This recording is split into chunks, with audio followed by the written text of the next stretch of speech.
Ang kwentong ito ay nagsimula sa Eastern Domain, ang lugar ng tagpuan ng mga malalanding Black Swan, ngunit bago pa man sila makapagbembangan ay tumindig na ang kanilang mga balahibo, matapos sumigaw si Tatang na napapatanong sa kung ano ang nangyayari, at kung nakapag-time travel daw ba talaga siya. Masyado nga ang panginginig at pagtataka ni Tatang, na paulit-ulit napapatanong kung ano ang nangyayari sa kanya, dahil sa pagkakaalam nga niya ay natutulog lamang siya sa kanilang classroom, matapos maubos ang enerhiya ng kanyang utak dahil sa matematika. Ngunit ngayon ay nasa ibang lugar na siya, at ibang pangangatawan. Ang Tatang na ito ay ang ating bida, na napapasigaw sa kalangitan, dahil ang orihinal niyang sandata ay 6 na pulgada, bukod doon ay hindi pa ito nahahasa, dahil mula pagkabata ay hindi pa siya nagkakajowa. Magkokolehiyo na nga daw sana siya sa susunod na pasukan, kung saan ay maaari na siyang makatagpo ng kolehiyala. Ngunit bakit matapos siyang magising, ay panot at lupaypay na ang kanyang sandata, at uugod-ugod na ang kanyang pangangatawan. Hinding-hindi ko ito matatanggap, wika pa nga ng ating bida, na biglang napaisip, dahil kung nag-time travel na siya, ay malamang umano na isang makapangyarihan na master ang may-ari ng katawan na ito, di ba? Kaya agad din niyang siniyasat ang alaala ng bago niyang katawan. Dito ay napag-alaman nga niyang ang lugar na ito ay tinatawag na Kunlun Realm, at ang lugar na ito ay daigdig ng mga cultivators. Bukod dun ay napag-alaman din niya ang antas ng cultivations, at ito nga ay ang mga chi refinement, foundation establishment, core formation, nascent soul, soul transformation, integration, great ascension, tribulation at true immortal. At ayon nga din sa alaala ng bago niyang katawan, ay Ye Junlin ang kanyang pangalan, at kilala nga siya bilang isang matuwid at henyong cultivator. Dahil nang bata pa siya ay madali niyang naabot ang foundation establishment stage, bukod doon ay isa din siyang pickmaster ng Xuanshan sect, isa sa 6 na malalaking sekta sa Eastern region. Ngunit habang nasa isang misyon nito, kung saan ay kailangan nilang ubusin ang mga masasamang cultivator, ay nawasak ang kanyang dantian at naglaho ang kanyang cultivation, dahilan upang maging isang baldado at palamunin na lang siya sa kanilang sekta. Magmula din noon ay nawalan na ng direksyon ang kanyang buhay, at nanatili na lamang siya ng ilang dekada sa kabundukan, sa pagnanais na umiwas sa mga tao at iba pang cultivator, hanggang sa umabot na nga siya sa 110 taong gulang. At sa kasalukuyan nga ay siya na ang Tatang nating bida, na hindi makapaniwala dahil isa lang pala siyang pangkaraniwang mortal. Bukod doon, ay naisip na din niya na bilang na ang kanyang mga araw sa daigdig na ito, kahit ngayon pa lamang siya napunta dito. Ngunit agad nga din niyang naalala, ang patungkol sa mga nababasa niyang nobela, kung saan ay nagkakaroon ng daya ang mga taong nakakapag-time travel, kaya naman nagkaroon siya ng pag-asa. Agad na din niyang tinarak sa lupa ang kanyang tungkod, at buong lakas itong sumigaw sa pagtawag ng kanyang system, sabay sabing nandito na ang kanyang ama, kaya naman dapat ay magpakita na siya.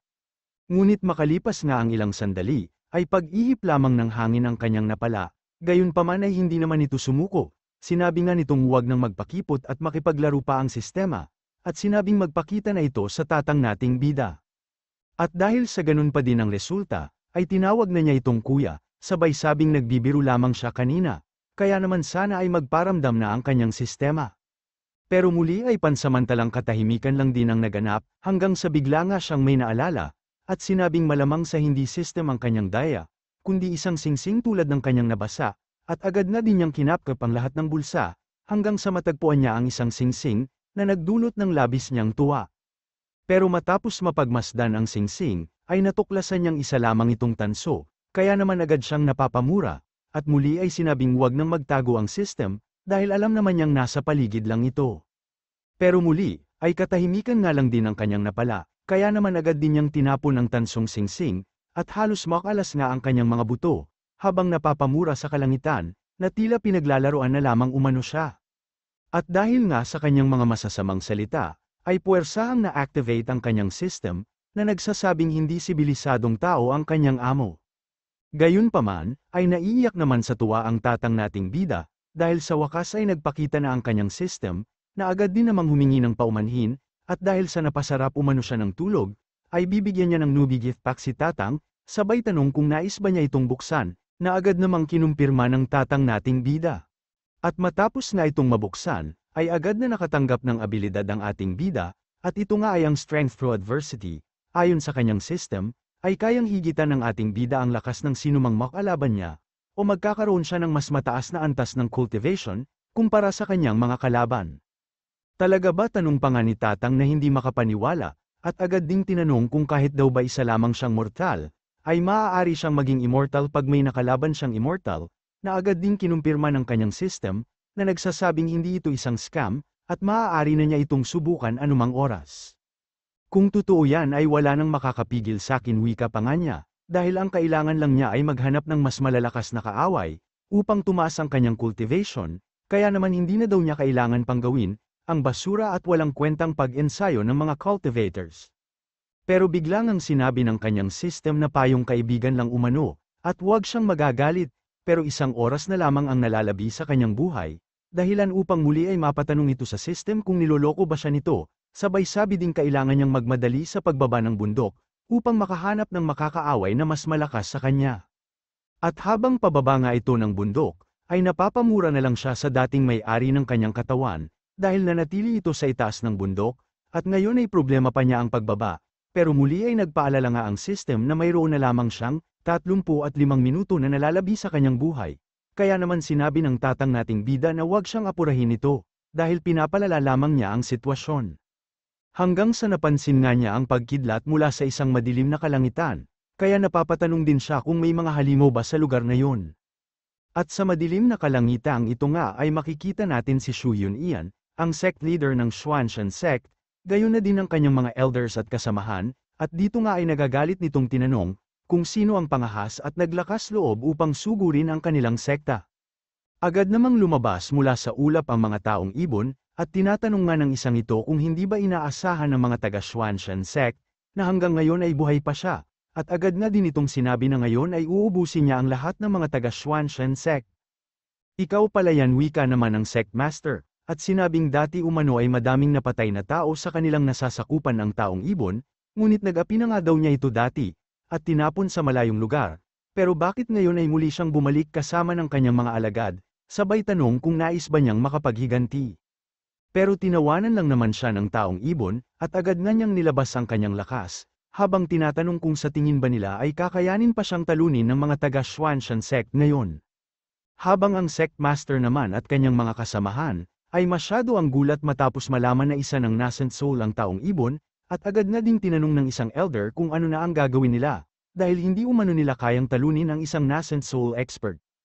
Pero sinabi naman ng sect master, na kahit umano hindi nila kayang tapatan ang lakas ng isang nascent soul, ay hindi naman maaaring sumuko na lamang sila, at dahil sa wala na nga silang maisip pang ibang paraan, ay napagdesisyonan na lang nilang lumaban hanggang sa kamatayan, para sa kanilang sekta at nasasakupan. Agad namang ipinag-utos ng taong ibon sa kanyang mga kasamahan, na sugurin at patayin ang mga mababahong cultivators, at habang nagaganap nga ang kanilang mainit na labanan, ay masyado naman ang pagmamakaawa ng ating bida, na atakihin siya ng kahit na sino sa kanila. At muli ay sinabi nga ng system na 20 minutes na lang ang nalalabi sa kanyang buhay, kaya naman lalong naging desperado ang Tatang nating bida, sa kanyang pagsigaw at pagmamakaawang atakihin siya. Ngunit dahil sa walang pumapansin sa kanya, ay minabuti nito na muling umakyat sa bundok, habang sinasabi na wala na siyang oras pa para bumaba ng bundok, at tanging ang sekretong teknik na lang niya ang maaari niyang magamit. Masyado kayong mahihinawi ka naman ng taong ibon na ito, at tinanong kung ito lang daw ba ang lakas na meron ng Xuanshan sect, dahil kung ganun nga ay katapusan na ng buong sekta nila ngayong araw. Agad nga din itong sinabi, na ngayon ay matitikman nila ang bagsik ng paghihiganti ng isang nascent soul cultivator, kasunod ng paglunsad niya ng kanyang pag-atake, na agad ding tumama sa master at disipulo ng sekta. Agad nga din silang bumagsak ng dahil sa pag-atake ng taong ibon, at dito ay sinabi ng sect master na malaki talaga ang diferensya ng kapangyarihan at lakas, ng core formation at nascent soul. Kaya naman masyado ang pagtawa ng taong ibon, habang tinatanong kung sino pa ang nais mamatay, sabay sabing mas mainam kung sumuko na lamang sila, pero bigla nga din niyang napansin ng Tatang nating bida, na tinatawag ang tangang ibon, at sinabing tumigil na ito sa kakaputak. Dahilan naman upang mainis ang taong ibon, at tinanong nga nito kung gusto na bang mapabilis ni Tatang ang pagpunta niya sa kabilang buhay, pero sinabi lang naman nitong wala umanong utak ang taong ibon, sabay tanong kung galit ba siya sa ating bida, nandito lang ako, atakihin mo na ako, dahil kung hindi ay ituturing kitang apu, wika pa nga nito. At mukhang naging epektibo naman ang pang-aasar ng Tatang nating bida, dahil biglang ang nagdilim ang mukha ng taong ibon, na ngayon lang umano nakakita ng sobrang bastos na matanda, sa tala ng kanyang buhay. Habang ang sect master naman, ay napapatanong kung ang junior brother Ye Junlin daw ba niya ang nasa kabilang bundok, na agad namang kinumpirma ng babaeng nakapula, at sinabi nga nito na si Ye Junlin umano yun, ang alamat ng Misty Pig. At dahil nga din dito ay masyado ang kanilang pagtataka, dahil ilang dekada na nga daw nilang hindi nakikita si Ye Junlin, pero bakit ngayon ay bigla siyang lumabas sa kanyang lungga? At sinabi nga ng isa na malamang sa nais tumulong ni Ye Junlin, pero ano daw bang magagawa niya, dahil wala namang kapangyarihan ang mga mortal. Agad nga ding napasigaw ang isang ito, at sinabing inaasar umano ni Ye Junlin ang Demon King, at tila pagpapakamatay nga lang daw ang kanyang ginagawa, at matapos nga itong marinig ng taong ibon, ay masyado ang kanyang pagtawa, dahil isang talunan at mabahong mortal lang pala ang humahamon sa kanya. Apo, lumapit ka dito, at iihawin kita para sa aking hapunan. Wika naman ng tatang nating bida, sabay sabing kung may itlog umano siya, ay hindi siya matatakot sa ating bida, habang ang system naman ay muling nagpaalala, at sinabing 10 segundo na lamang ang nalalabi sa kanyang buhay. Dahilan upang maisip ng ating bida na talagang mamamatay na siya pag hindi pa kumilos ang dambuhalang kalapati, kaya naman habang patuloy ang countdown ng kanyang system, ay muli niyang minura ang taong ibon at sinabing apurahin nito ang pag-atake. At dahil nga sa nagmamadali umanong mamatay ang tatang nating bida, ay pagbibigyan na nito ang huling kahilingan ng matanda, sabay sabing maghanda na siyang mamatay, at agad nga siyang naglunsad ng isang malakas na pag-atake patungo kay tatang, na napauwi naman sa tuwa, dahil sa wakas ay umatake din ang dambuhalang kalapati. At dahil nga sa pag-ataking ito, ay agad na na-activate ang kanyang abilidad, kung saan ay agad din siyang nakatanggap ng notification, patungkol sa pag-atake ng isang early stage Nascent Soul, at dahil nga din dito ay naging isang mid-stage Nascent Soul ang ating bida. At matapos nga siyang maging isang mid-stage Nascent Soul, ay nagbalik alindog ang ating bida, na masyado ang tuwa dahil ganito daw pala ang lakas ng isang Nascent Soul, habang ang system naman, ay sinabing tulad ng mga nabanggit niya kanina, ay hindi talaga siya nagbibiro. Samantala, bago pa man tumama ang pag-atake ng dambuhalang kalapati sa ating bida, ay agad din itong naglunsad ng isang malakas na pag-atake. Kaya naman biglang pinagpawisan ng malapot ang ibon na masyado ang gulat, dahil tila isang pagkakamali ang ginawa niyang pag-atake, at maging ang sect master at elder nga, ay napapatanong sa kung ano ang nangyayari, at kung sino umano ang pinagmumula ng isang malakas na pag-atake. Sunod ay pinakiramdaman nga ni Ye Junlin ang kanyang katawan at kapangyarihan, at nasabi na lang din niyang ganito pala ang pakiramdam pag naging isang Nascent Soul Cultivator na, at hindi na nga din daw siya magtataka, kung bakit tinuturing na pinakamalakas ang Nascent Soul sa mundo ng mga mortal. Habang ang dambuhalang ibon naman, ay nabubulol na habang tinatanong kung isang Nascent Soul din daw ba talaga ang ating bida, habang iniisip na mas malakas pa sa kanya ang ating bida. At maging ang mga taga-Xuanshan sect nga, ay hindi makapaniwala, na ang kanilang junior brother ay isang Nascent Soul, agad nga din nilang tinanong kung nagkukunwaring mortal lang daw ba ito, sa loob ng ilang dekada, habang sekretong nagko-cultivate upang maging isang Nascent Soul, sabay sabing isa siyang mautak na demonyo. Maging ang mga elders nga at sect master ay hindi makapaniwala, na isang Nascent Soul ang ating bida, dahil sa kanilang probinsya na tinatawag na Wasteland, ay iilan lamang umano ang cultivators na nakaabot sa antas ng Nascent Soul, at di nga nila akalain na sa kanilang sekta ay may isang Nascent Soul. Agad nga ding nakaramdam ng takot ang ibon na ito, at sinabing ang lahat ng nangyari dito sa kanilang sekta, ay isang malaking hindi pagkakaunawaan lamang, kaya naman sana ay wag nang magtanim pa ng galit o sama ng loob sa kanya ang ating bida, dahil pag may oras siya ay dadalaw naman daw siya sa Xuanshan sect para magkape. Pero tinanong naman ni Ye Junlin, kung ang ibig sabihin daw ba talaga ng ibon na ito, ay isang hindi pagkakaunawaan lamang, ang pagwasak niya sa foundation ng Xuanshan sect, gayon na din ang pagpatay sa mga disipulo ng kanilang sekta, at kung dapat na lang daw ba talaga siyang pabayaang makaalis ng ating bida. Habang ang system naman, ay biglang binati ang ating bida dahil sa panibagong antas ng kanyang cultivation, at dahil dito ay nakatanggap siya ng isang random reward, at ito nga ay ang tinatawag na The Great Desolation Imprisoning Heaven Finger, o tawagin na lang nating Finger of Death. Sunod ay tinanong nga ni Ye Junlin, kung uubusin daw ba niya ang buong clan ng ibon, at papatayin ang buo niyang pamilya, at sabihing hindi niya ito sinasadya, ay papabayaan na lang daw kaya siya ng ibon, sabay sabing malamang sa hindi diba. Kaya naman bigla ngang nanlaki ang mga mata nito, matapos maunawaan na hindi siya basta-basta lamang papaalisin ng ating bida. At nagagalit nga nitong sinabi, na mas mataas lang daw ng bahagya ang cultivation ng ating bida, ngunit hindi naman daw ganun kalaki ang agwat ng kanilang kapangyarihan, sabay tanong kung sigurado ba si Ye Junlin, na nais pa niyang ipagpatuloy ang kanilang laban. Pero sinabi lang naman ni Ye Junlin, na hindi siya ang tipo ng tao na mahilig magsimula ng gulo, pero pag hinamon nga daw siya at kailangan na talaga niyang lumaban, ay hindi siya titigil hanggat hindi niya napapatay ang kanyang kalaban. Bukod doon ay sinabi nga din nito na hindi nila maaaring kalimutan, na ang basurang tulad ng dambuhalang ibon ay mahilig pumatay ng tao, kaya hindi na din daw alam ng ating bida kung ilang tao at cultivator na ang kanyang pinatay, para lamang maabot ang nascent soul stage, kaya naman karapat-dapat lang sa kanya ang isang malagim na kamatayan. Talaga ba wika naman ito, at dahil nga sa mga sinabi ng ating bida, ay wala na umano siyang pagpipilian pa, ngunit handa naman siyang sunugin at gamitin ang kanyang core, upang magkaroon ng pansamantalang karagdagang lakas, upang magapi at mapatay si Ye Junlin. Pero sinabi nga nito na nangangarap lamang siya ng gising, at agad na din niyang tinipon ang kanyang kapangyarihan, upang gamitin ang abilidad niyang Flow of the Four Heavens sa pag-atake, na masyado namang ikinagulat ng dambuhalang ibon. At dahil nga sa lakas nito, ay sinabi niyang time out daw muna, sabay tawag din ng kapatid sa ating bida, at handa nga daw siyang ibigay kay Ye Junlin ang kanyang asawa, gayon na din ang buong clan nila basta hayaan lang siyang mabuhay, at dahil sa kakaabot pa nga lang niya ng nascent soul, ay hindi pa siya handang mamatay. Ngunit hindi naman na nagdalawang isip pa si Ye Junlin, at dahil nga sa paggamit ng abilidad niyang Finger of Death, ay natusta at naglaho ang kanina lamang ay mayabang na ibon, at dahil nga sa namatay na ang kanilang leader, ay kanya-kanyang lipad naman na palayo ang mga kasamahan pa nito.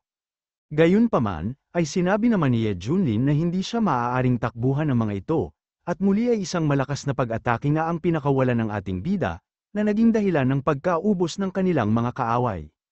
Matapos nito ay agad nga siyang nagtungo sa kanilang sect master, upang sabihin na ang mga pesting ibon na yon, ay hindi na magkakaroon ng pagkakataon na gambalahin pa ang kanilang sekta, at sinabi nga ng sect master na ang lahat ng ito, ay dahil sa ating bida, sabay pasalamat na din kay Ye Junlin. Bukod doon ay humingi nga din ito ng pasensya, dahil akala umano niya ay hindi na maaari pang makapag-cultivate dati ang ating bida, at dahil sa hindi na siya binigyang halaga pa ng sekta, ay napilitan siyang manatili na lamang sa bundok, pero hindi nga daw niya lubos akalain, na makakapag-breakthrough pala si Ye Junlin sa nascent soul. Tama na ang mga walang kwentang usapan wika naman ito, sabay sabi na sa tingin niya ay baliwala naman ang mga bagay na yun sa ating bida, di ba? Ito nga pala ang pickmaster ng Heavenly Fragrance na si Su Chenzu. At ang isang ito naman ay si Zhao Dezu, ang pickmaster ng Hidden Sword Peak at isa din sa mga elder, na nagsasabing low-key lang umano ang junior brother nilang si Ye Junlin, pero sa totoo lang ay palihim niyang pinuprotektahan at binabantayan ang kanilang sekta. At dahil nga sa kanilang mga sinabi, ay napabuntong hininga na lang ang ating bida, habang iniisip na masyado silang magaling gumawa ng mga kwento, ngunit ayos lang naman daw yon, dahil hindi na niya kailangan pang magpaliwanag sa kanila. Hanggang sa biglangang dumating ang mga sugatang miyembro ng kanilang sekta, upang sabihin na mayroon umano silang malaking problema, dahil ang sektang Wind Thunder, ay inatake ang kanilang minahan na pinagmumulan ng resource para sa pag-cultivate, bukod dun ay madami na nga daw namatay at sugatan sa mga kasamahan niyang nagbabantay sa minahan. Dahilan upang mapamura ang kanilang sect master na si Shu Yunian, dahil kahit kailan umano ay hindi naging maayos ang pakikitungo ng Wind Thunder sa kanila, ngunit hindi naman niya akalain na ngayon ay nais silang agawan ng minahan, na pinagmumula ng kanilang spiritual veins, sabay sabing masyado umano yata silang matatapang ngayon. At pag nawalan nga daw sila ng spiritual veins, o mapagkukuhanan ng resources, ay tiyak na hindi natataas pa ang kanilang cultivations, at kamatayan na lang ang naghihintay sa kanila, at pag tuluyang nakuha nga daw ng Wind Thunder ang minahan, ay magiging lumpo na ang kanilang sekta. Sunod ay sinabi nga nito, na isasama niya ang ibang disipulo upang bawiin ang minahan, sabay tanong kung nais bang sumama ng ating bida sa kanya. Agad namang naisip ni Ye Junlin, na ang Wind Thunder ay isa sa 6 na pinakamalalaking sekta dito sa kanilang probinsya, at nakaaway na nga din daw nila dati ang mga ito, pero hindi naman umabot sa agawan ng teritoryo, kaya naisip din niya, na mukha umanong sinasabayan ng Wind Thunder ang ginawang pag-atake ng mga ibon, o maaari ding nagtutulungan sila, upang tuluyang mapabagsak ang kanilang sekta. Sunod ay biglangang nakatanggap ng bagong misyon ang ating bida mula sa kanyang system, kung saan ay kailangan niyang mag-sign in, o magtungo ng Wind Thunder sect upang makatanggap ng rewards, at naisip nga ng ating bida na tamang-tama umano ito, dahil sa tuwing may makakalaban siyang mas malakas, ay lalo siyang lumalakas, sabay sabi na ngayon ay tuturuan niya ng leksyon ang Wind Thunder. Sunod ay sinabi nga ni Ye Junlin, na hindi na siya sasama pa sa minahan, dahil kailangan nga daw niyang magtungo sa sekta ng Wind Thunder upang bunutin ang ugat na pinagmumulan ng kanilang problema. Agad namang napa-thumbs up ang Sectmaster, at sinabing mainam umano para sa kanilang sekta ang pagiging ganid ng ating bida. At sa kanyang ang pag-alis, ay napatanong na lang ang Sectmaster, kung kailan pa daw huling nagkaroon ng maangas na cultivator ang kanilang sekta, sabay sabing sa tulong ng Pickmaster na si Ye Junlin, ay malamang sa kaya nilang pangunahan at lagpasan ang malalaking sekta sa kanilang probinsya. Samantala sa Wind Thunder sect naman, ay sinabi nito na sino daw bang mag-aakala na magiging ganun kadali lamang ang kanilang plano, na malur ang Demon King na ibon sa Profound Heaven sect o Xuanshan sect, gayon na din ang pagsakop at agaw nila sa minahan ng sekta. At matapos nga daw maisakatuparan ang lahat ng kanilang plano, ay tiyak na ang sekta na nila ang magiging pinakamalakas sa kanilang probinsya, sabay tanong kung sa tingin ba nila ay hindi naman sila isusunod ng Demon King, pero tinanong naman ng lalaki sa unahan, kung ano daw ba ang dapat nilang ikatakot. Bukod doon ay tinanong nga din ito, kung hindi ba niya nabalitaan ang pagdating ng isang prominenteng miyembro ng Feathered Immortal Sect, sa kanilang sekta ngayong araw, at dahil nga daw sa taong ito, ay tiyak na walang mangyayaring masama at pagkakamali sa plano nila. Sunod ay makikita naman natin si Chen Yuhai, ang Sect Master ng Wind Thunder Sect, na tinatanong si Elder Mu, dahil nabalitaan nga daw niyang ang anak niyang si Chen Xiao, ay mukhang sumisikat sa sekta ng Feathered Immortal Sect, at ayon nga din daw sa kanyang balita ay kinuha siyang disipulo ng isang malaking tao sa kanilang sekta, sabay tanong kung totoo ba ang lahat ng ito. Sinabi naman ni Elder Mu, na naglakbay siya patungo dito sa Wind Thunder Sect mula sa Qing Province, para lamang iparating at kumpirmahin ang mga nabalitaan nila, at sinabi nga din niyang ang anak ni Chen Yunhai, ay kinuhang disipulo ng kanilang great son Venerable, bukod doon ay tinuturuan nga din daw siya ng mga top-tier techniques, kaya naman tiyak na magiging isang maalamat na cultivator ang kanyang anak. Dahilan upang makaramdam ng labis na kasiyahan ang Sect Master, dahil ang ibig sabihin lamang nito ay mayroong potensyal na maging isang ganap na immortal ang kanyang anak, at agad na din siyang binati ng elder ng kanilang sekta. Habang si Elder Mu naman mula sa Feathered Immortal Sect, ay inilabas ang isang box, at ayon nga sa kanya ay naglalaman ito ng isang upper grade nascent soul pill, at ito nga daw ay regalo ni Chen Xiao para sa kanyang ama. Agad namang inabot ni Chen Yunhai ang box, matapos malamang isang nascent soul pill ang laman nito, at sa tulong nga ng pills na ito, ay makakamit na ng kanilang Sect Master ang nascent soul stage. Dahil din dito ay masyado ang tuwa ng Sect Master, dahil talaga naman umanong inaalala siya palagi ng kanyang anak, at labis-labis nga daw ang biyayang natatanggap niya ngayong araw. Sunod ay tinanong nga niya si Elder Mu, patungkol sa Demon King na pinasugod nila sa sekta nila Ye Junlin, pero sinabi lang naman ni Elder Mu na hindi na niya kailangan pang alalahanin ang ibon na yun, dahil tiyak umanong madali lang mapapatay ni Elder Mu ang ibon. Kaya naman agad na nagpasalamat ang Sect Master kay Elder Mu, at sinabing kung hindi dahil sa tulong ni Elder Mu, ay hindi daw sana nakapag-breakthrough sa nascent soul ang Demon King na yun, at hindi din sana sila magkakaroon ng pagkakataon upang agawin ang minahan sa Xuanshan Sect. Pero isang pagsabog nga ang naganap sa kanilang sekta, kaya naman napapatanong sila kung sino ang nangwasak sa kanilang defensive array, hanggang sa biglangang lumabas ang ating bida, na sinasabing ito pala ang Wind Thunder Sect. Habang ang Sect Master naman ng Wind Thunder Sect, ay masyado ang galit habang tinatanong kung sino ang mga pangahas na umatake sa kanilang sekta, at agad na tinanong kung pagod at nagsasawa na ba silang mabuhay. Pero nangiti nga lang ang ating bida, at nagpakilala nga ito bilang si Ye Junlin, sabay sabing nandito siya upang wasakin ang kanilang sekta, at matapos nga nilang makita ang ating bida, ay agad nilang napag-alaman na ang kanyang cultivation ay isang nascent soul. Samantala, dahil sa nakarating na nga siya sa Wind Thunder Sect, ay binati siya ng kanyang system, bukod doon ay muli ngang nakatanggap ng bagong abilidad ang ating bida, at ito ay ang Human King Seal and Great Void Art, na kinatuwa naman ni Ye Junlin, dahil may bago umano siyang abilidad na maaaring magamit upang paglaruan ang kanyang mga kalaban. Agad namang napapaisip ang Sect Master ng Wind Thunder, kung bakit nagtungo sa kanila ang isang nascent soul cultivator, sabay tanong sa kanyang sarili kung may nakaaway ba talaga silang nascent soul cultivator, at naisip na tila pamilyar ang pangalang Ye Junlin, agad na din niyang tinanong kung bakit nagtungo si Ye Junlin sa kanilang sekta. Pero sinabi naman nito na wag na silang magtanga-tangahan pa, at muli ay nagpakilala nga siya bilang si Ye Junlin, ang master ng Misty Peak mula sa Xuanshan o Profound Heaven Sect. Bukod dun ay sinabi nga din niya, na alam niyang nakipagtulungan ng Wind Thunder Sect sa Demon King, upang atakihin ang kanilang sekta, pero sa pagkakataong ito nga daw, ay buburahin na niya sa mapa ang Wind Thunder Sect.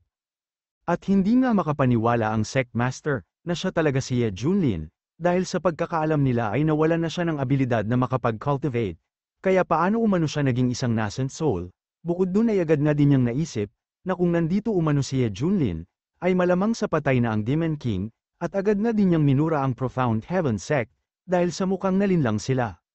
Sunod ay kinakabahan nga nitong tinanong si Elder Mu, kung ano na daw ang dapat nilang gawin ngayon, pero sinabi naman ni Elder Mu na hindi siya dapat nakabahan, at dahil sa nandito nga daw si Elder Mu, ay walang magagawa sa kanila ang ating bida.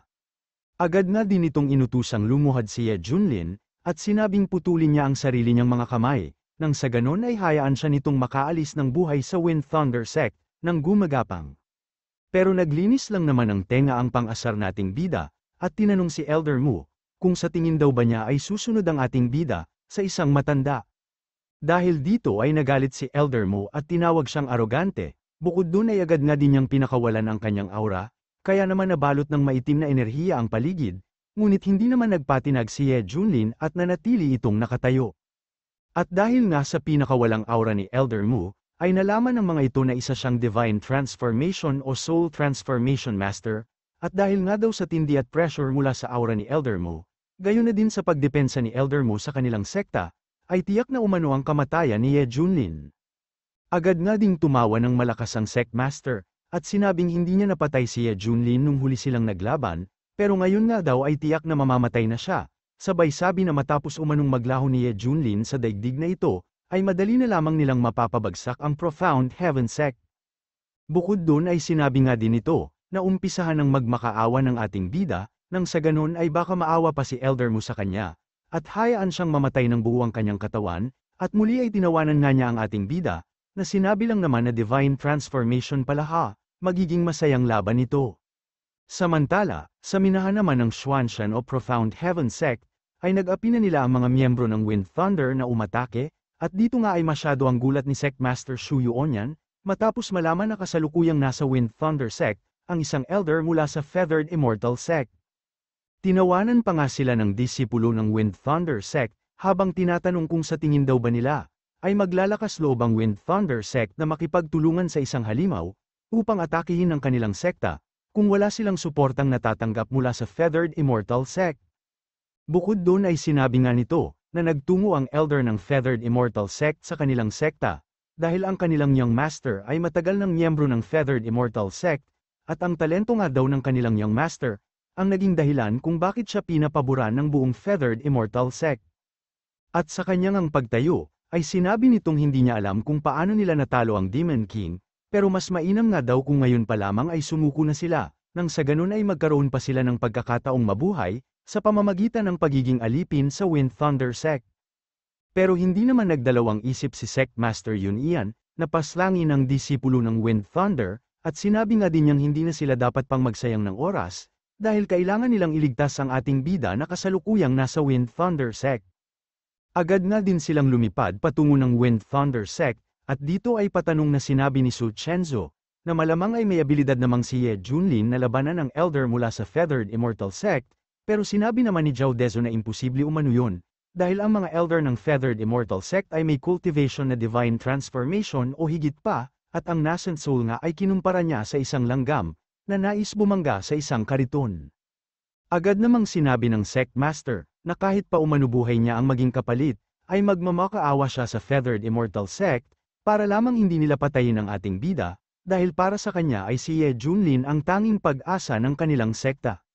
Samantala sa Wind Thunder Sect naman, ay patuloy ang tila demonyong pagtawa ng ating bida, kaya naman pinagtawanan din siya ng mga taga-Wind Thunder, dahil nakukupa pa niyang tumawa kahit nasa bingit na siya ng kamatayan. Bukod dun ay sinabi nga din ng mga ito, na malamang umano sa nilalamon na ng takot ang ating bida, matapos niyang maramdaman ang aura ni Elder Mu na isang Divine Transformation, bukod dun ay sinabi nga din nila, na kahit pa umano isang nascent soul si Ye Junlin, ay hindi siya karapat-dapat upang maging tagabitbit ng sapatos ni Elder Mu. Habang si Elder Mu naman, ay sinabing isang pangkaraniwang cultivator lang daw ang ating bida dito sa wasteland, pero bakit ito naglalakas loob na insultuhin siya? At ang Profound Heaven Sect nga daw na pinagmulan niya, ay isang pugad lamang ng mga langgam na tulad ng ating bida. At kung ikukumpara nga daw niya ang Profound Heaven Sect sa kanilang Feathered Immortal Sect, ay tila buhangin lamang ang kanilang sekta, na naghihintay tangayin ng hangin, sabay sabing ikaw, ay mas mababa pa sa mga damo na aking tinatapak-tapakan lang.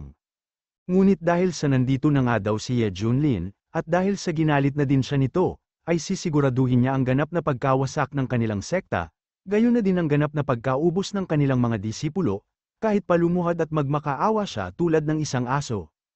Pero dinuro naman siya ng ating bida, at hinamon pa nga niya si Elder Mu na atakihin na umano siya, sabay sabi na nagsasayang lamang ng oras si Elder Mu, nang dahil sa kanyang mga sinasabi. Divine Transformation, walang kwentang Divine Transformation wika pa nga ng ating bida, at muli ay hinamon niya ito sa one-on-one na labanan, at ang matatalo nga daw ay magiging apo ng mananalo. At mukhang naging epektibo na nga ang pang-aasar ng ating bida, dahil nadala na sa galit si Elder Mu na agad naglunsad ng kanyang pag-atake, at dito nga ay agad na ding nangarap ng gising ang Sect Master ng Wind Thunder, dahil matapos umanong mamatay si Ye Junlin, ay tiyak na mapapasa kanya na ang Profound Heaven Sect. Agad namang na-detect ng system, ang pag-atake mula sa isang late-stage Divine Transformation na si Elder Mu, kaya agad ding umepekto ang passive skill ng ating bida, at naging peak Divine Transformation nga ang kanyang cultivation. Sunod ay pinalabas nga din ito ang kanyang aura, at matapos depensahan ang pag-atake ni Elder Mu, ay tinanong nito kung yun lang ba ang kaya ng isang Divine Transformation na katulad niya. Kaya naman masyado din ang gulat ni Elder Mu, na hindi lubos sa kalaing isa ding Divine Transformation ng ating bida, sabay tanong kung paano umano ito nangyari, at kung paanong ang Profound Heaven Sect dito sa tinatawag nilang Wasteland, ay nagkaroon ng cultivator na katulad niya. Agad namang sinabi ng Wind Thunder Sect Master, na kasuklam-suklam talaga ang Profound Heaven Sect, dahil nagawa nilang itago ang makapangyarihang tulad ng ating bida. Habang si Elder Mu naman, ay muling napapatanong kung paanong nagkaroon ng Divine Transformation Cultivator dito sa Wasteland, na tinuturing nilang lugar ng mga mahihinang cultivator, dahil sa mababang antas ng Chi, at bukod nga daw doon ay naabot pa ni Ye Junlin, ang pinakamataas na antas ng Divine Transformation. Habang ang iba ay hindi nga din makapaniwala, dahil ang Wasteland umano ay tinuturing nilang walang buhay na lugar, at maging ang mga nascent soul nga daw dito, ay maaaring bumuo ng isang sekta na magtatagal ng 1,000 taon, bukod dun ay wala pa silang nabalitaan na nakaabot ng Divine Transformation dito sa Wasteland, ngunit ngayon ay isang napakabatang peak Divine Transformation ang nasa kanilang harapan.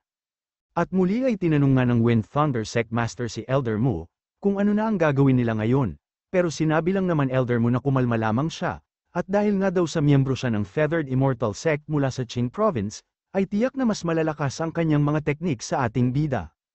Pero sinabi naman ni Ye Junlin, na kung inaakala umano ni Elder Mu na mas malalakas ang kanyang techniques, ay mokyo na lamang siya, dahilan upang lalo itong magalit, at sinabing kalabisan na daw ang ginagawa ng ating bida, bukod doon ay sinabi nga nito, na ang mga walang kwentang teknik ni Ye Junlin, ay tila mga alikabok lamang, kung ikukumpara sa techniques ng kanilang Feathered Immortal Sect.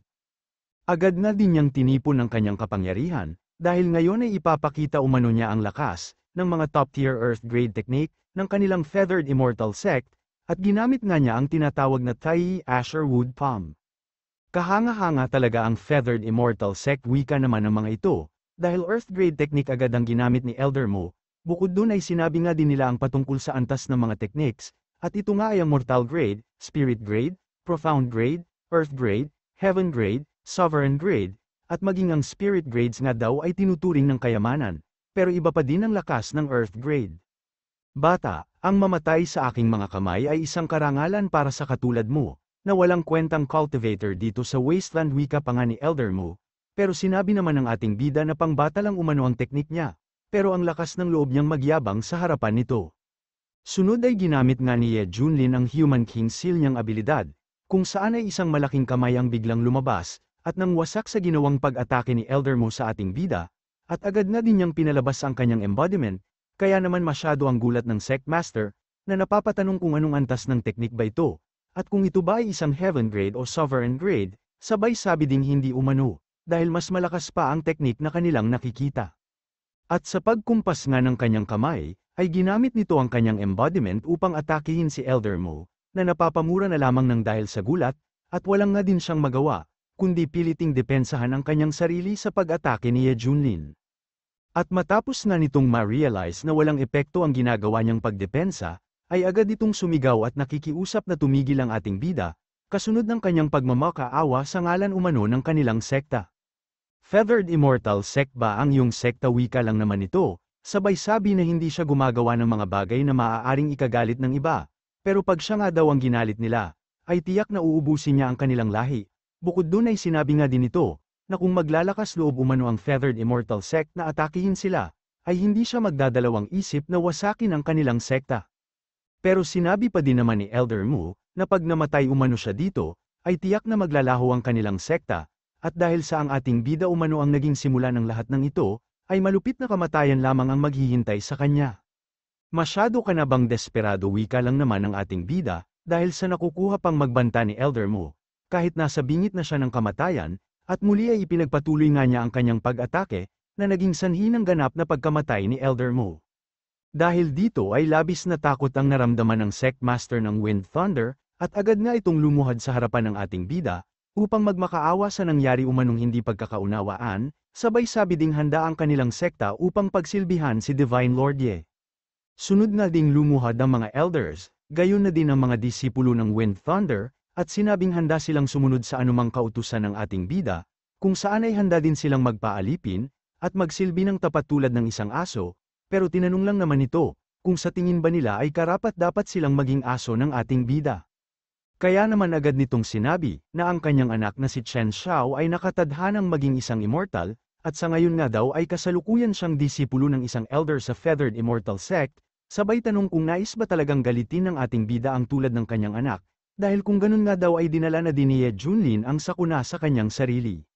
Ngunit ang hindi nga nila alam, ay mas lumalakas ang ating bida sa tuwing nagkakaroon siya ng malakas na kalaban, at tinanong nga din ito kung talaga bang nakatadhanang maging isang immortal ang kanyang anak, sabay sabing perpekto umano ito.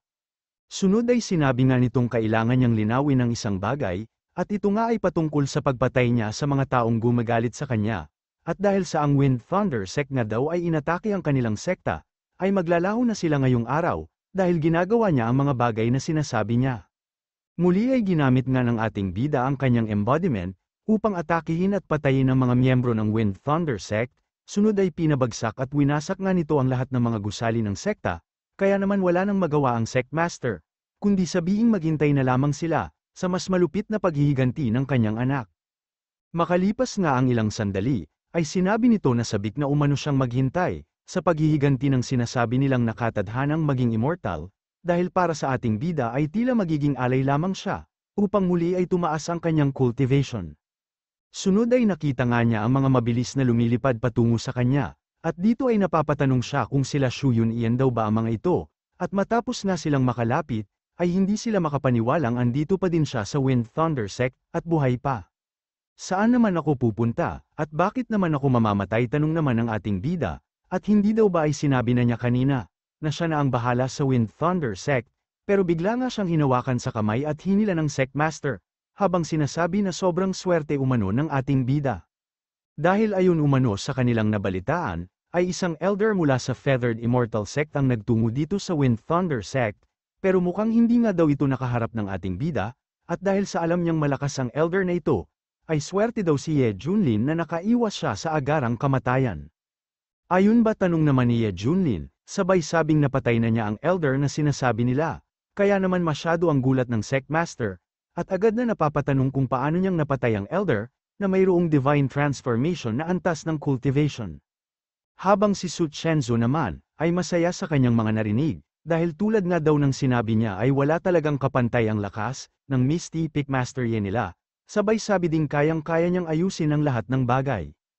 Muli ay sinabi naman ng Sect Master, na tila umano hindi ito makatutuhanan, sabay tanong muli kung talaga bang napatay niya ang isang Divine Transformation Cultivator, pero humawak lang naman sa kanyang balikat ang ating bida, at sinabing isa din pala akong Divine Transformation, pero bago nga daw ang lahat, ay kailangan muna nilang asikasuhin at kunin ang lahat ng resources ng Wind Thunder.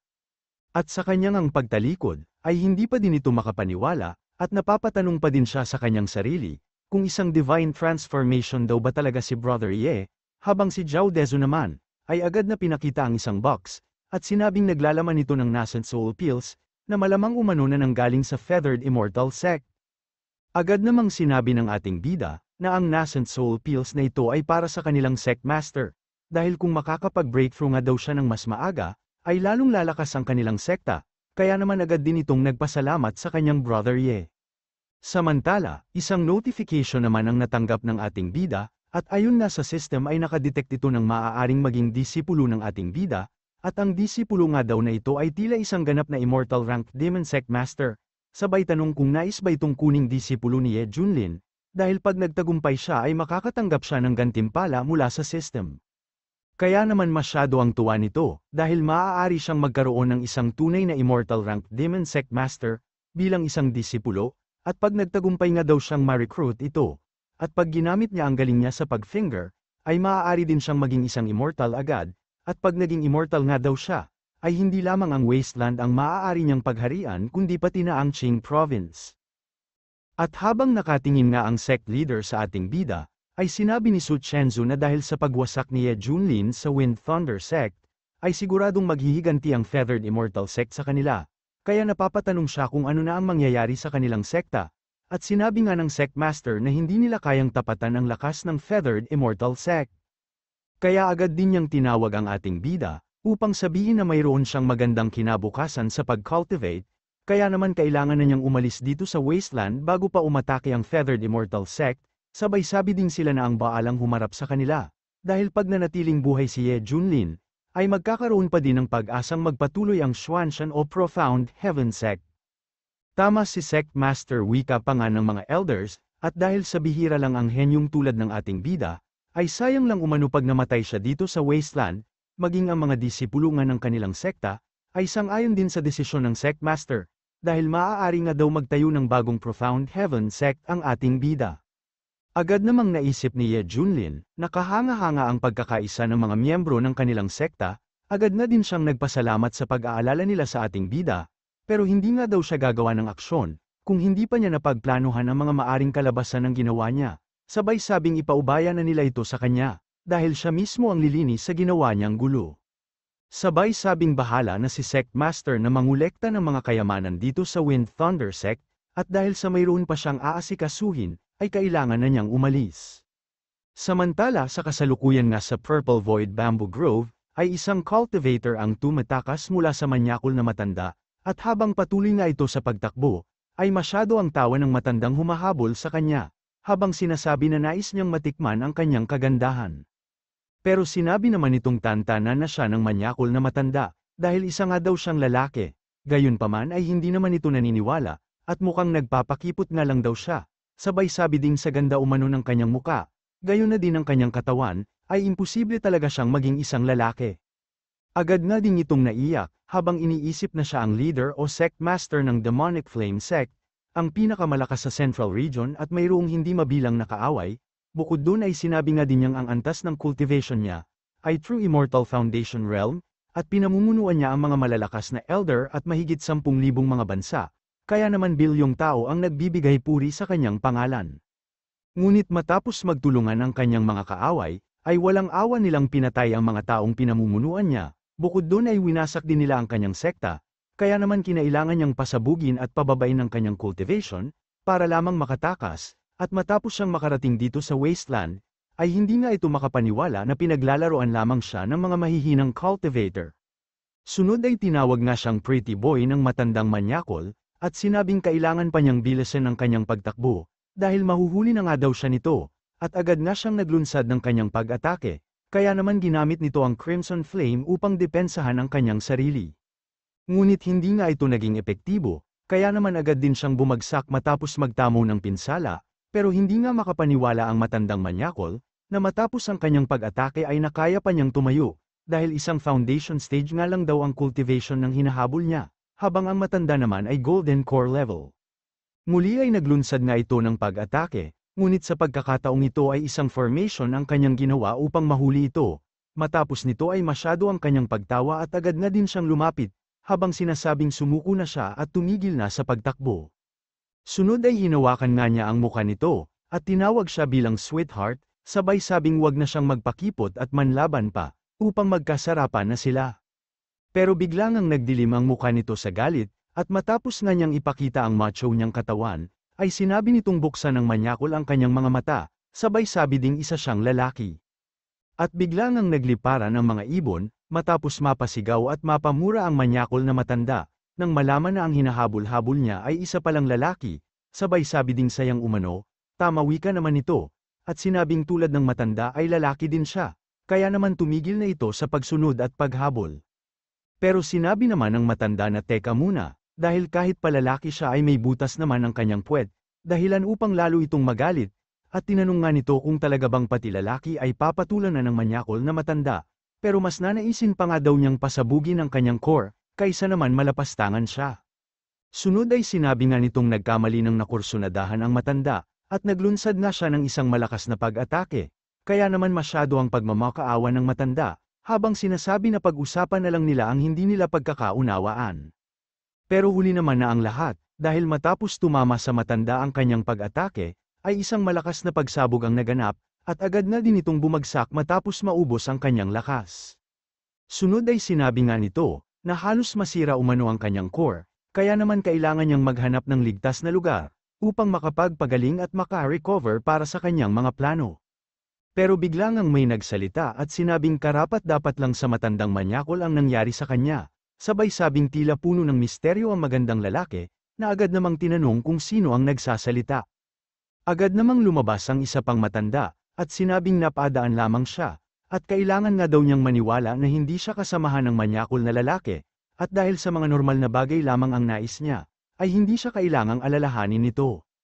Kung ganon ay aalis na ako, at sana ay wag na tayong magkita pang muli wika naman ito, ngunit bigla ngang nagtungo sa kanyang harapan ang matanda, at sinabing sa totoo lang ay interesante siyang tao, lalo na ang kanyang special bag na puno ng sekreto.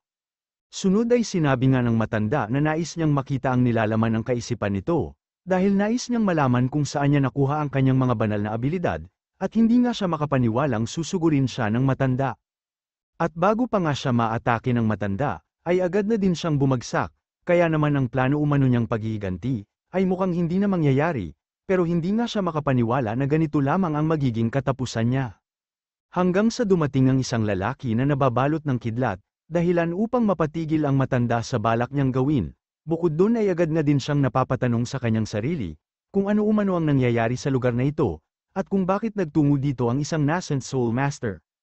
At matapos nang makalapit ang ating bida, ay agad sinabi ng matanda na hindi siya kaaway, sabay sabi din kanya na umano ang magandang lalaki, dahil aalis na siya. Pero sinabi naman ni Ye Junlin, na ang mga tulad niya ay dapat nang mamatay at agad nga siyang naglunsad ng pag-atake, na agad ikinamatay ng matanda, at dahil nga sa nascent soul na dumating, ay napapatanong ito sa kanyang sarili kung talaga bang mamamatay na siya sa pagkakataong ito. Agad namang tinanong ni Ye Junlin ang kanyang system, dahil ayon nga dito ay isang demonic cult leader at tunay na immortal ang maaari niyang maging disipulo, pero ang nakikita nga niya ay isang magandang lalaki na nasa foundation stage lamang ang cultivator, sabay tanong kung niloloko ba siya ng kanyang system. Pero sinabi naman ng kanyang system na hindi siya niloloko nito, at agad nga niyang inactivate ang Eye of Insight, upang makita ni Ye Junlin ang mga detalye patungkol kay Hong Chenny, na dating demonic flame cult leader at tunay na immortal. At hindi nga makapaniwala si Ye Junlin, na totoo pala talaga lahat ng sinasabi ng kanyang system, agad na din niya itong nilapitan at naisip na kahit sinong babae umano, ay hindi maikukumpara sa kagandahan ni Hong Chenny, kaya tiyak na mapagkakamalan talaga siyang babae, habang si Hong naman ay iniisip lang na sana umano, ay walang pagnanasa sa lalaki ang ating bida. Sunod ay naisip nga ni Ye Junlin, na kahit pa nasa foundation stage lang siya ngayon, ay tiyak na makakabalik ito sa pagiging isang tunay na immortal, dahil sa kanyang talento at mga karanasan sa buhay, kaya naman panalong panalo siya pag naging disipulo niya ito. Sunod ay sinabi nga niyang nakita niya ang hindi pangkaraniwang talento ni Hong, kaya naman nais niya itong maging disipulo, at tinanong kung pumapayag ba si Hong.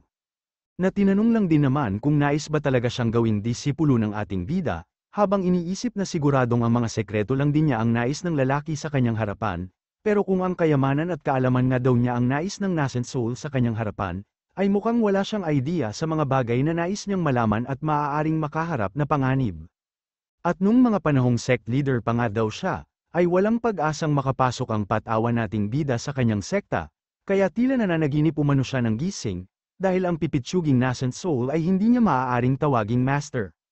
Ngunit dahil nga sa itsura ni Hong, ay tinanong ng ating bida kung ano ang iniisip niya, at kung hindi ba siya nagagalak na maging disipulo nito, at agad nang naisip ni Hong na hindi niya pwedeng maging master ang mahinang nilalang, pero sa pagkakataong ito nga daw ay wala siyang sapat na lakas, upang labanan ang ating bida, kaya mas mainam kung gagamitin niya ang kanyang utak, at maghayganti na lamang pag bumalik na ang kanyang lakas.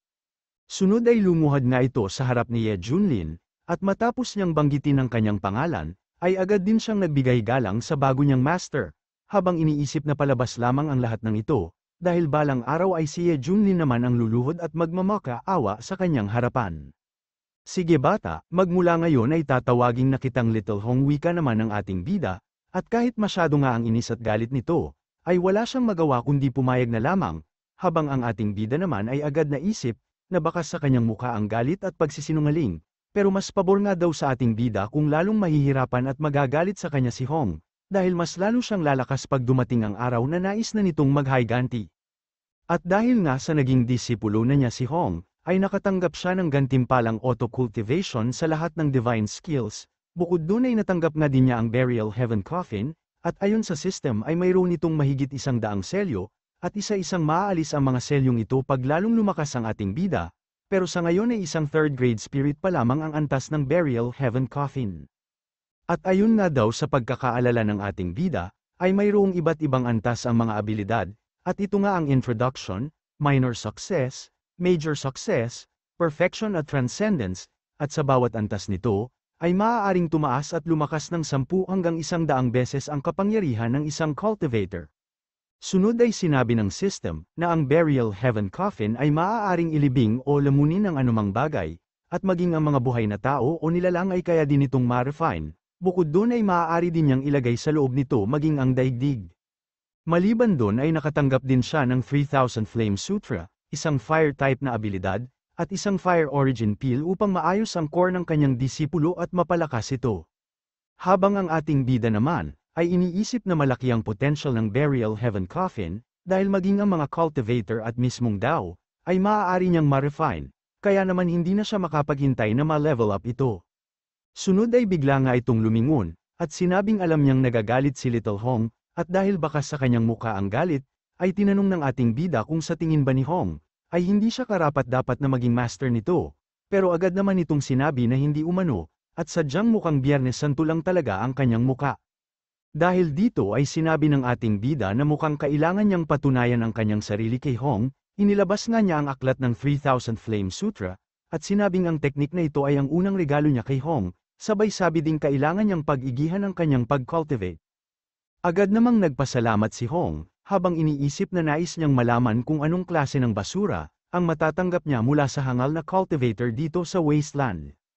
Agad nga din siyang natawa sa pangalan ng teknik na ito. Pero matapos niyang makita ang nilalaman ng aklat, ay hindi ito makapaniwala, dahil ang reversed furry flame technique umano na naging dahilan upang maabot niya ang immortalidad, at maging isang top-tier cultivator sa Central Region, ay nagmukhang basura kung ikukumpara niya sa binigay ng ating bida na teknik. Bukod dun ay ibang-iba nga daw ang flame technique na ito, kumpara sa dati niyang teknik, kaya naman maaaring isang immortal rank o saint rank ang teknik na binigay sa kanya.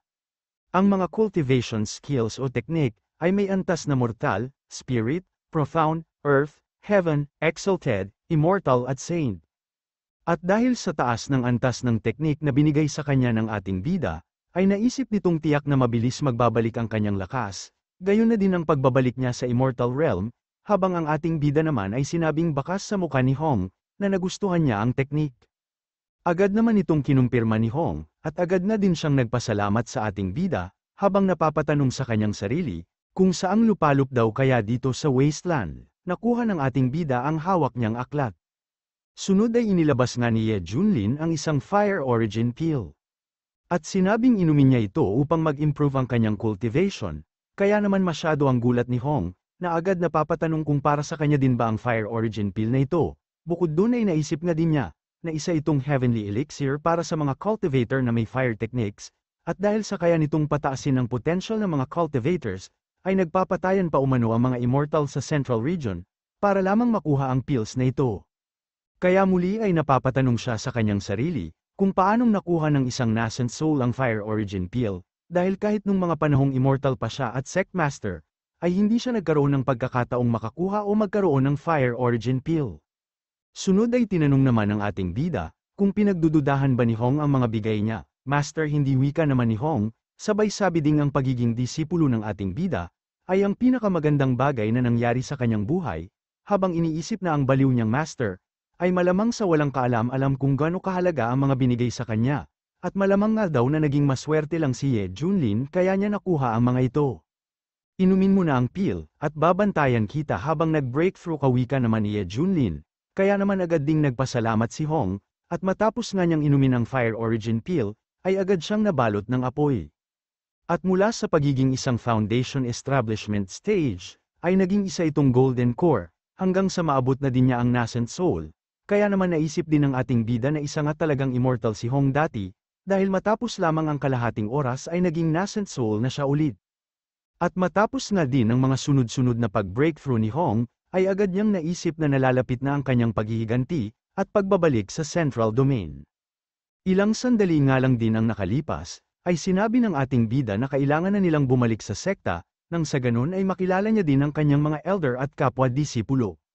Samantala habang nagkukwentuhan nga ang mga disipulo sa labas ng Grand Hall ng Profound Heaven Sect, ay dumating ang ating bida, at matapos nga nilang makita ang bagong disipulo ni Ye Junlin, ay agad na napapatanong ang mga ito kung sino ang chicks na kasama niya, habang si Hong naman, ay natatawa na lang sa kanyang sarili, dahil ang mga cultivators sa sektang ito ay puro umano basura. Agad naman silang sinalubong ng sect master, kasabay ng pagtatanong nila sa kung sino ang kasama ng ating bida, na agad namang humawak sa balikat ni Hong, at pinakilala nga niya ito bilang si Little Hong, ang bago niyang disipulo, sabay sabi ding batiin na niya ang kanilang sect leader.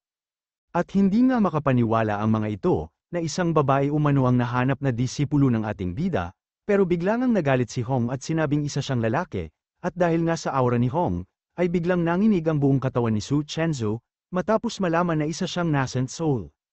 Ngunit dahil sa kawalan ng respeto ni Hong, ay sinapok siya ng ating bida, at sinabing senior sister niya si Su Chenzo, kaya naman kailangan niyang humingi ng paumanhin. Agad namang humingi ng patawad si Hong sa kanyang naging asal, habang iniisip na titiisin na lang muna niya ang pamamahiya sa kanya ni Ye Junlin ngayon, pero matapos nga daw niyang maabot ang Divine Transformation Realm, ay titiyakin niyang makakapaghiganti siya sa lahat ng ginagawa ng ating bida.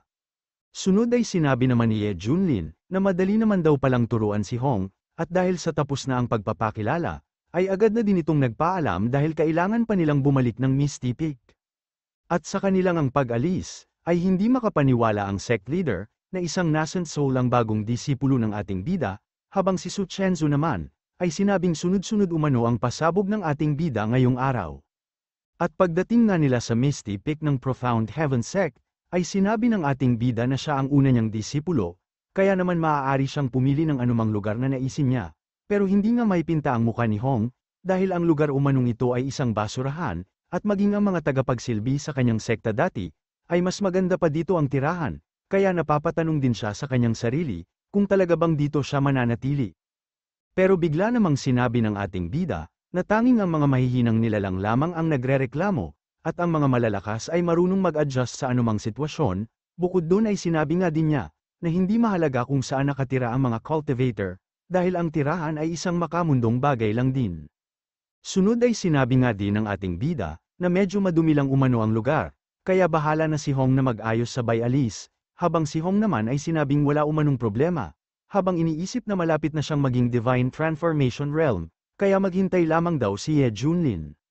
Samantala sa Feathered Immortal Sect naman sa Qingzhou, ay isang wasak na tablet ang hawak ni Elder Juyang, at dito nga ay sinabi ng kanyang disipulo na malaki ang naging kasalanan niya, dahil siya ang nakiusap kay Elder Mu na dalhin ang nascent soul pill sa kanyang ama.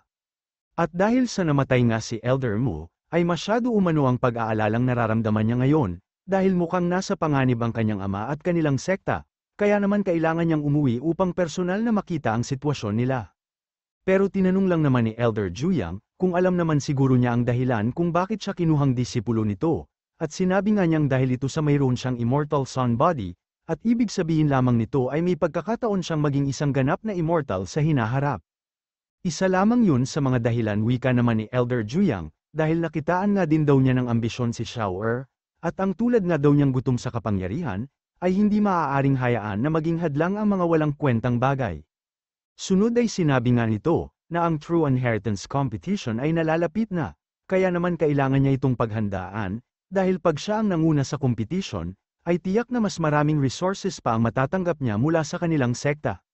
Pero, walang pero wika naman ni Elder Juyang, at sinabing hindi naman pangkaraniwan ang Wind Thunder sect sa kanilang lugar, kaya naman magpapadala na lang siya ng mga tao upang alamin ang kanilang sitwasyon, dahil mas kailangan niyang mag-focus sa competition, at wala nga itong nagawa kundi sumunod na lamang sa kanyang master. Samantala sa sumunod na araw nga sa Misty Peak, ay tinatanong ng ating bida kung handa na daw ba si Little Hong, dahil hindi na nga daw siya makapaghintay pa, kaya naman inilabas na ni Hong ang kanyang mga niluto, habang iniisip na puro pagkain ang nasa utak ng ating bida, sabay tanong sa kanyang sarili kung bakit umano ang isang divine transformation, ay masyadong obsessed sa pagkain. Agad namang kinain ng ating bida ang mga niluto ni Hong, habang iniisip na ang mga sangkap mula sa kanyang system ay talaga namang masarap. Sunod ay inalok nga niyang kumain si Hong, pero sinabi naman itong naka-intermittent fasting siya, at kontento na siya sa pag-cultivate lamang, mas mainam kung kakain kawika naman ng ating bida, sabay tanong kung ano daw ba ang punto ng pag-cultivate, kung hindi naman niya ma-enjoy ang kanyang buhay, dahilan upang hindi na makatanggi pa si Hong, na iniisip namang weirdo umano si Ye Junlin, sabay tanong sa kanyang sarili kung ano bang meron sa inihaw na karne lamang. Pero matapos nga niya itong matikman, ay biglang nanlaki ang kanyang mga mata, bukod doon ay agad nga din siyang naiyak, habang iniisip na ngayon lamang siya nakaramdam ng ganitong kasiyahan, mula nang bata pa siya. Sunod ay naisip nga nito, na palagi siyang gutom nung bata pa siya, at ang pangarap nga lang daw niya noon ay makatikim ng karne, kaya naman sobrang saya din niya nang unang beses siyang makakain ng karne. Ngunit matapos niyang masimulan ang pag-cultivate, ay nakafocus na lamang siya sa pagpapalakas upang patuloy na manalo sa mga labanan, dahil dito ay unti-unti niyang nakalimutan ang mga simpleng bagay, na nakakapagpasaya sa buhay, bukod doon ay naisip nga din niyang tama ang ating bida, dahil ano nga daw ba ang punto ng pagiging malakas, kung hindi naman siya mag-enjoy sa kanyang buhay. At matapos nga niyang ma-realize na kailangan din niyang mag-enjoy sa buhay, ay nag-breakthrough ito sa divine transformation, kaya naman hindi makapaniwala ang ating bida, na dahil lamang sa inihaw na karne, ay nakapag-breakthrough si Hong. At makalipas pa nga ang ilang sandali, ay binati siya ni Ye Junlin sa kanyang pag-abot ng divine transformation realm, sabay sabing malapit ng magpantay ang kanilang cultivation level, habang si Hong naman ay hindi lubos akalain, na makakarating siya ng divine transformation realm ng ganito kabilis, at agad na din siyang tumingin ng masama sa ating bida, dahil mukhang ang pagiging master at disipulo nila, ay malapit ng magwakas.